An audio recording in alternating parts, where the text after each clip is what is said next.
This is the simplest way to solve the issue without wasting time. Sharing a workspace in GitLab is a straightforward process that allows team members to collaborate effectively. Follow these steps to share your workspace with others. Step 1. Log into GitLab. Access your GitLab account by entering your credentials on the GitLab login page.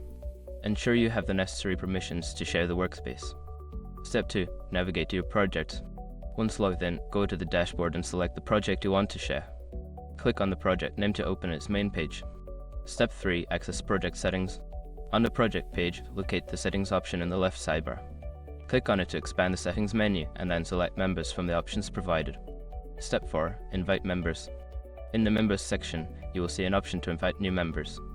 Enter the email addresses or usernames of the individuals you want to invite. Set their access level according to their role in the project. Step 5. Send invitations. After adding the members and setting their access levels, click the invite button to send the invitations.